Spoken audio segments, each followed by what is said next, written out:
All right, so welcome to our first humble video. My name is Robin, and I'm, as always, joined by Kirill.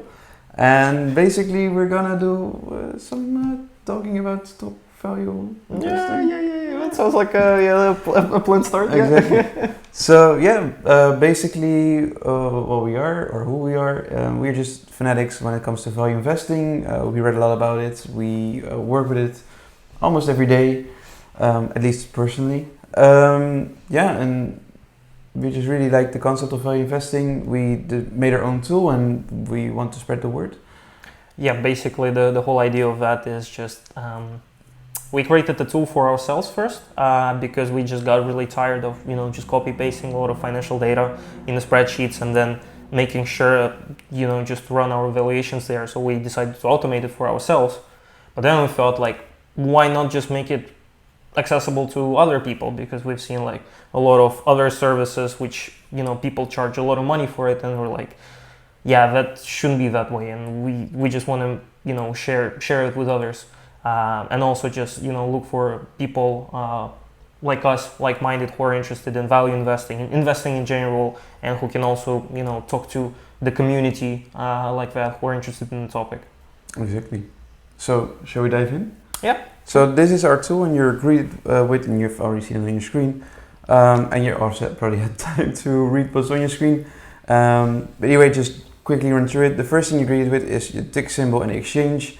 So basically, you can choose these exchanges, put in the ticker, hit enter, and go. It gives you the current price, the change in price. So for example, today it increased with $1.22 or 0.69%.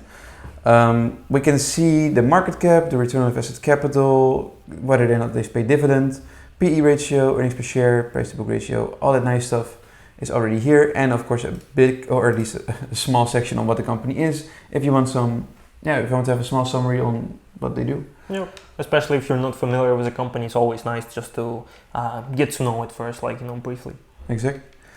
Then we have the foundations, which is basically a mingle of all others, so like a lot of sources, and we came up with these pillars.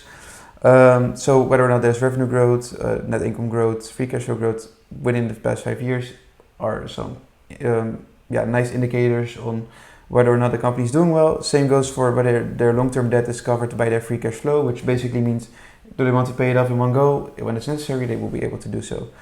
Whether or not they buy back shares, here they do, which is really nice to see, and the dividend grow. So for me personally, I don't mind dividends, because at the end of the day it's still taken off the price of the stock, but it's nice to have either way. Yeah, so what's important to consider here is that these things are good, especially, let's say, the share buybacks, because when you own, let's say, a share of Apple, then it means when the company buybacks its stocks, then you're just gonna have a bigger share of the pie in the end, because the pie is gonna be less, but your share stays the same. However, it's also important to keep in mind that if the company buys back very expensive shares of their company, then it's also not very good use of your own money when you invest in a company. So maybe there's an option to put the money elsewhere for some more lucrative opportunities, let's say to invest in another business, let's say, or acquire a certain company. So keep that in mind when it gets to, let's say, the share buyback. Exactly. So it's not like set in stone, but you need to know why they do certain things. Yes, exactly. Yeah. Well, then you're greeted with the income statement. Basically, the ratios are from the income statement below. So yeah, you can just check for yourself. Are there some discrepancies that you really don't like to see? When you click on our video, I'm pretty sure you're already familiar with the income statement, free cash flow statement, and the balance sheet. We try to make it as easy as possible, so we only picked out the things that we are looking at when we take out the core elements. Exactly. Say, yeah. So you won't be greeted with the whole income statement, not with the whole cash flow statement, not with long-term debt. If you want to, of course, feel free to look it up yourself, but this is just what we need to make our assumptions. For initial screening, let's say, purposes. Yeah. So then, of course, we can see the shares outstanding, whether or not they're declining, and by how much. We can see the long-term debt.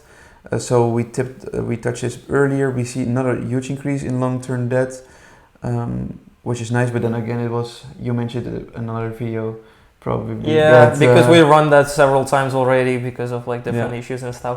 So probably the reason for that is when during the COVID times, the interest rates were so low that almost every single company out there, especially in the US, they were just piling up on free debt. So free debt is always nice because you're gonna get like cash which you can use for investment, and then you just gotta return pretty much the same thing which you asked for.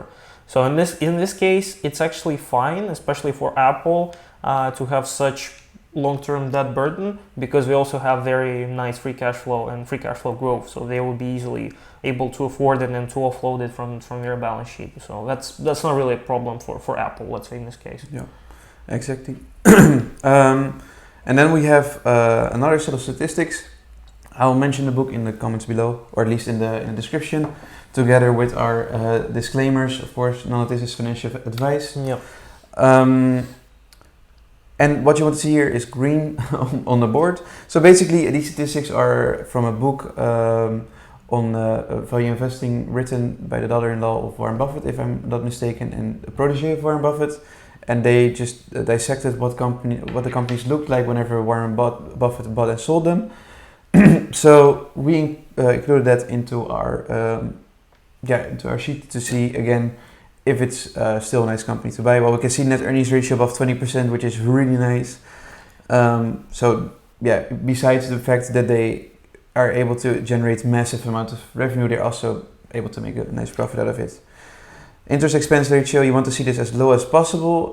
So we saw before, or at least in another video, we'll see that AMD actually had quite low interest expense ratios, probably because they make better deals on their debt.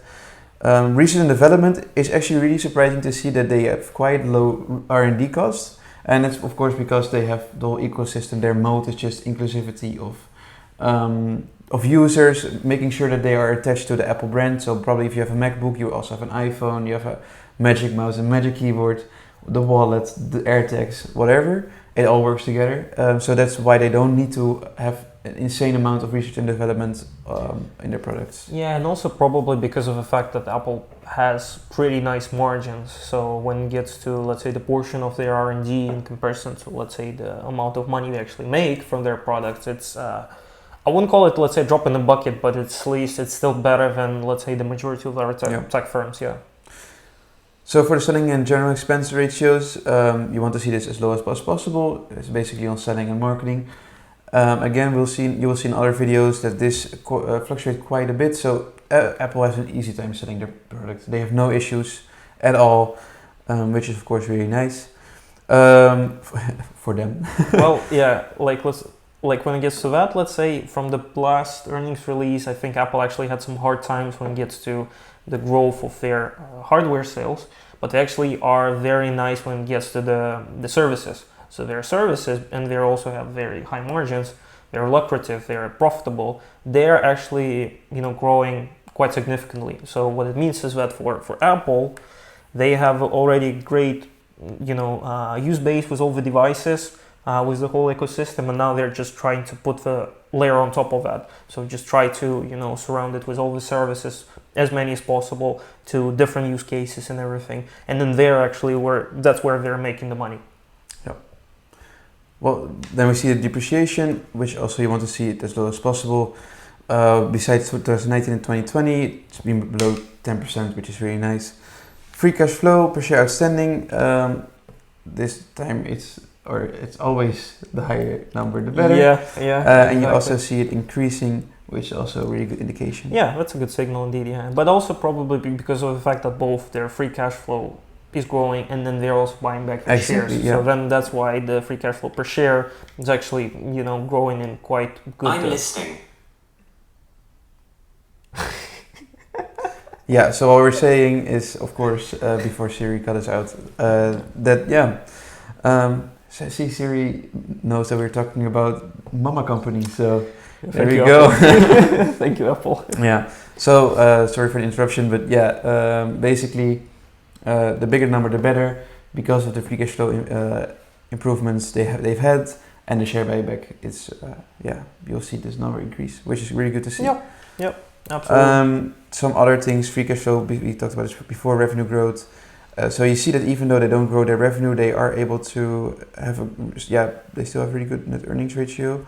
Yeah, this is a bit on the low side, but that's also what you talked about, that they had some issues generating their growth. Again, so this is also how we use the sheet, just to go back up and just see what the numbers actually say. Yeah. Net earnings growth, so again, you see that in 2021 they had a big boost in.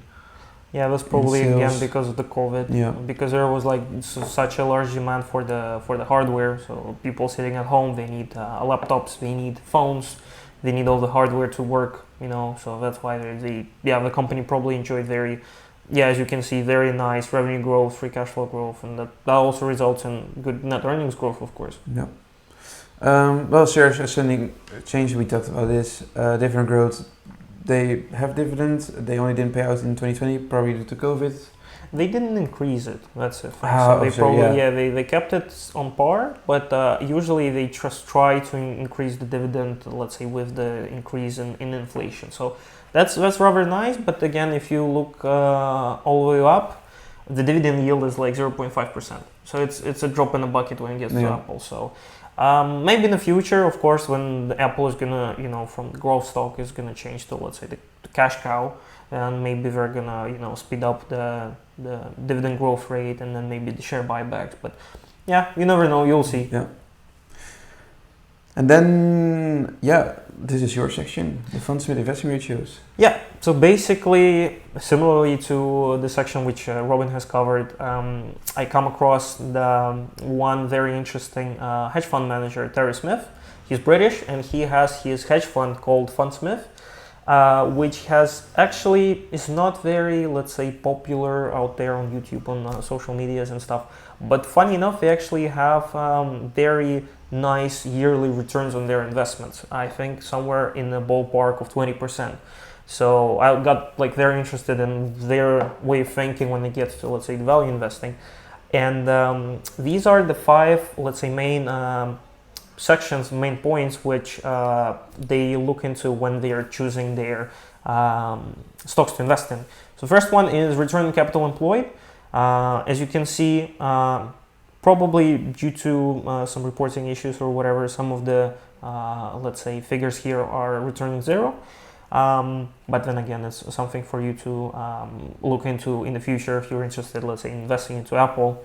Most likely you already do, because it's such a giant when it gets to investing. But then again, return invested on capital employed, the bigger percentage, the better. So it means that the company is actually doing a great job when it gets to them investing their money into their own business and actually returning even more money on top of it.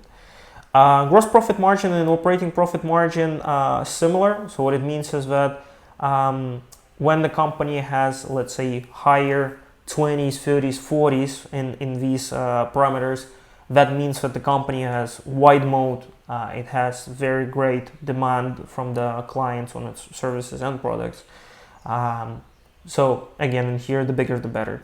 So what this one means, especially with gross profit and operating profit margin, especially for 2020, for example, you can see here that the company is actually doing a great job when it gets to attracting the revenue and actually making money out of it. So, eliminating, let's say, the burden of costs. So, for example, the selling in general, the R&D part of things. So they're actually still making 24 cents on each, let's say, dollar of revenue.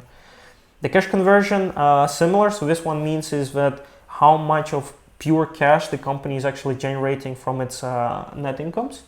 Again, the bigger the number, the better. And as you can see here, green all the way. So it means that Apple is just doing a great job when it gets to that. So, and again, the moat, the magic of moat is there. And lastly, interest cover. So this one means the company's ability to actually cover up its leverage or its debt obligations in comparison to its income. So when it gets to Apple, as we discussed already before, the company, even though they have quite a lot of long-term debt, they also enjoy quite good free cash flow growth. Yeah. So it means that the company is running the business efficiently and effectively, and for them, the ability to cover up their debt is not that big of a problem. So, but it's also very important to keep that in mind if you're looking into other companies in the future. Yeah, exactly. Well, good. So whenever you have all the all the knowledge that you need to make a decision on do you want to buy it, you need to know how much you're going to pay for it, and that's actually the beauty of our sheet. It will give you an indication of what you should be able to pay, or at least what the ballpark is for what you should pay. We're just going to remove this real quick. So there are two ways of getting the endless future growth. So these are the things in yellow that you can actually change. So you can change for how many years you want to discount the cash flow, the PEs, the endless future growth or the forecast, the discount rate of return, and your required rate of return, and your margin of safety. So those are the things that you can change. Everything else is fixed, just again to make it easy for everyone and also for our own analysis. So how I tackle this is I will go to Meta platforms, Yahoo Finance. Almost. To Yahoo Finance. See, we're still learning here. Monday afternoon also, guys. Exactly. So, yeah. We go to analysis, and then over here you will see, analyst expect a 6.26% You can do it, mate. Come on. at least growth in the next 5 years. Yeah. So what I normally do is I take the number. Kirill also has another way, which is you go to stock analysis, you type in AAPL, and then everything is set right. You go to, of course, the free cash flow statement. Well, not of course, but you go there. Yeah. You highlight the free cash flow. And you just so this one is just showing the free cash flow growth for the past, I think, 10 years or so in percentages. So for you, it's even nicer because our tool only provides information for the past 5 years, right? But if you, let's say, want to look into the further horizon, just to, let's say, understand how the business is run on a long term, right? So you can just do this kind of, let's say, estimate. Yeah. So Yahoo says 6.36, and the 10-year average is 12%. Yeah. So let's plug in 9. Yeah, we can. Sure. Let's say it's going to grow by 9% per year. Then we check out the PE ratios. Again, very simple. You go to macrotrends, type in APL. Doesn't matter which one you pick because I always pick the wrong one. You go to price ratios. You go to PE ratio, price of 5 years. Go down, and you check the highs and the lows. So you see the lows here is 12.40. So we just plug in 12 and 35. So the high is 35. The low is 12. I personally take a rate of return of 12%. You wanted this to be a bit higher than, for example, an ETF, because if you would invest your money in SP 500, you would expect between 7 and 10% any return. And you want, of course, when you dabble in stock picking, you want to at least have a bit more return because you take on greater risk.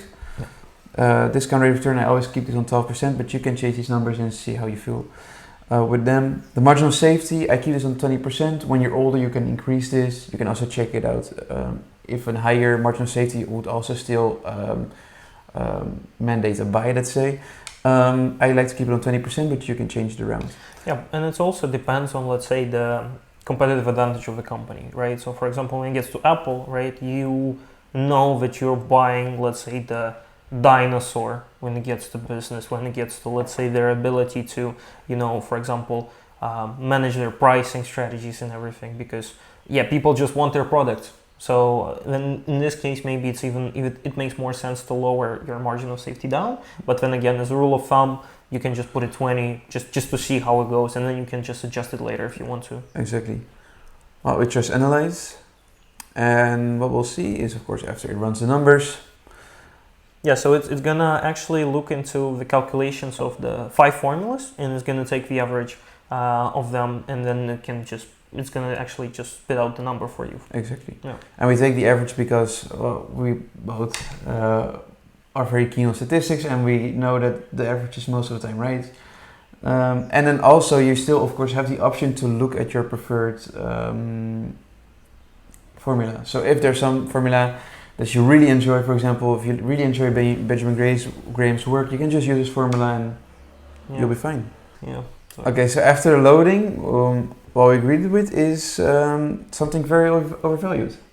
Almost, well, I wouldn't say twice, but it's up there. Yeah. So we can see that none, besides Benjamin Graham's formula, which is and the target valuation formula, Benjamin Graham's formula I kind of expected because it's already on the high side, but none of these formulas actually go over the price that's actually on the market for. Yeah.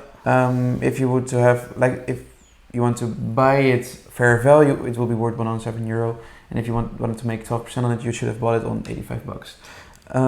Maybe what you can do actually, maybe you can put, let's say, the discount cash flow to let's say 10 years to see how it's going to change, because it's also projecting only for 5 years. But if we check it for 10, maybe the picture is going to, slightly change, especially with, let's say, 9% annual growth. Yeah, but then in this case, it's rather marginal. Yeah. Yeah. So in this case, I wouldn't buy this stock personally, but again, not financial advice. Disclaimers in the description. So this is what our tool is. You can use our tool for. Basically, what you do is you screen the stock, you check the pillars. Is it good to go? If it's all red, you might as well just turn around, keep your money. Yeah. Check if it's financially healthy, whether you like the ratios, and then plug in the growth numbers and see if it's actually worth your money, and also your time. But then, of course, we can already hear you thinking, of course, through the screens, the interpretation and everything. We can see it. We can see it in your eyes. You can buy this thing yourself. For the first 5 people, it will be €1 or $1 or wherever you are. You can go to 930.com. You'll be greeted with this lovely site, and you can basically go to get access today, download it, you get an email, you run through the instructions, you click all the buttons, and you have it. So pretty much, that's, again, as we mentioned, we just want to make it accessible, easy to use when it gets to investing, when it gets to running your valuations for everybody. So that's why we do not want to make any subscriptions. We don't want to milk you for money. Here's what you can use. Here's what we use, and hope you also just find the value in this as we do. Exactly. Well, thank you for watching. Thank you for being here. Yeah, likewise. And we will see you on the next video. Yeah. Have a good one. Have a good one.